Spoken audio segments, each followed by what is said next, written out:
Hello everyone and welcome to this video. I'm going to be showing you how to do a deep clean of your hamster's enclosure if you need to, because you have seen mites either in your hamster's enclosure or on your hamster, and of course want to get rid of every single last one of them. If there are mites on your hamster specifically, so they are actually crawling around on your hamster, causing your hamster to scratch and probably creating some distress, then you will want to take your hamster to the vets to get them treated.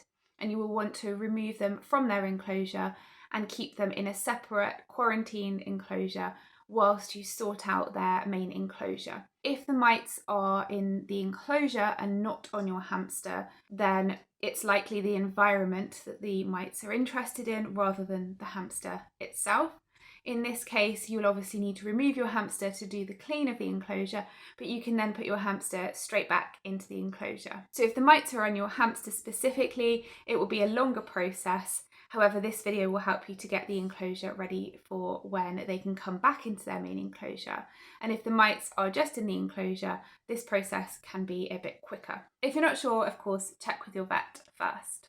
The first thing is not to panic. Of course, it's horrific to notice that there are mites in your hamster's enclosure, but please don't panic. This process will take a little bit of time and you need to be able to do it calmly, and you don't want to rush it and cut any corners, because if you do, it might mean that you have to do it all over again because the mites haven't been completely eradicated. If you have wooden items in your enclosure, my suggestion would be to put these in the freezer for up to 48 hours. So you might want to start by removing these from the enclosure before you even think about doing a deep clean. Pop them into freezer bags or food bags and then put them in the freezer. When you come to clean out the enclosure itself, first you will of course need to remove your hamster and put them somewhere safe and stress-free. Next, you can remove all items that you haven't already removed to put into the freezer. So any ceramics, glass bowls, anything that you can wash with hot soapy water. Give them a thorough wash with hot soapy water. Make sure you swill off the soap thoroughly and then leave them to dry. I would also suggest putting your hamster's food into food bags and putting that in the freezer also, in case the mites have actually come from the food itself. If you have a cork-lined wheel, then make sure that you also remove this cork liner from the wheel, give the wheel a proper clean and replace it with a new cork liner. And part of that is because there are, of course, crevices where the cork liner is stuck to the wheel. So to be on the safe side, replace the cork liner on the wheel. Okay, so once you've taken out everything from the enclosure and cleaned what you can, put what you can in the freezer, the next step is to remove all of the bedding. Now, usually when cleaning out your hamster, you will save some of the bedding so that you can put that back in with new bedding and your hamster will have familiar scents. In this case, you will not be saving any of the bedding because you do not want to reintroduce mites into a otherwise clean enclosure. So throw out every last bit of the bedding. And one way that you could do this, if it's possible, is to actually put the bin bag into the enclosure so that you're not dropping any bedding onto the floor and potentially spreading the mites further. As soon as the bin bag is full, tie it up and take it straight outside. Next, it's time to clean the enclosure itself. For this, I would use 1 part white vinegar and 1 part water. Use this to thoroughly wash the inside of the enclosure. Make sure to get all of the edges of the enclosure and also around the lid and the hinges.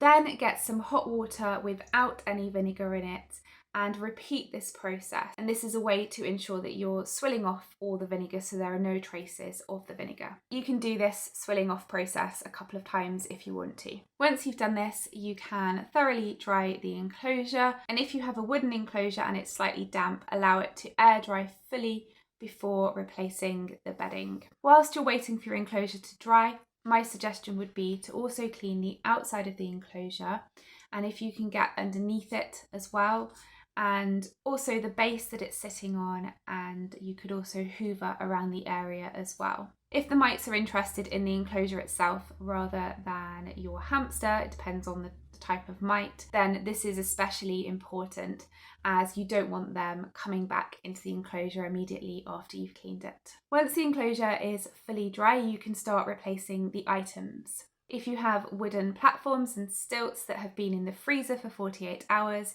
you can obviously take these out of the freezer now and put them back into the enclosure. Then add in the new bedding, and as I said, there should be none of the old bedding in this mix. It should be entirely new bedding that has been kept separate from the enclosure and from the space that you're working in until you have reached this point. So add the bedding, compact it down and layer it up as you usually would. You can then add back in all of the items that were in your hamster's enclosure that you have now cleaned or frozen, depending on what the item is. And now it's time to put your hamster back into the enclosure. And as I said at the beginning of the video, this will depend upon whether or not the mites were on your hamster or in the hamster enclosure. If the mites were on your hamster, you will be going through a treatment process with your vet, in which case wait until they are completely cleared up before reintroducing your hamster to the enclosure. If the mites were in the enclosure itself and not on your hamster, then you can introduce your hamster straight back into the newly cleaned enclosure. This is where it's worth pointing out that your hamster might find this quite a stressful process, because they will be going into a fully clean enclosure with items that have been fully cleaned and completely new bedding. There won't be any scents that they recognise, and this is not the usual process for cleaning out a hamster. Usually it would be done with spot cleaning or cleaning out a third of the enclosure at a time, or at the very least mixing back in lots of the old bedding so that they have familiar scents. So putting them into an entirely clean enclosure could be quite stressful for them, and you might observe signs of stress when you first put them back in. There are a few things that you can do to try to help relieve this. One of them is to scatter feed straight away so that they have something to keep them busy collecting food, and then they will need to obviously find somewhere to store that food, which will mean they will need to create some new burrows. Also make sure that they have their wheel. This helps to relieve stress. So I hope you found this useful. It is a process that you will need to go through, but if you do it properly, you shouldn't have to go through this process again. Thank you for watching this video. Please do support my channel by liking and subscribing, and I will see you in the next video.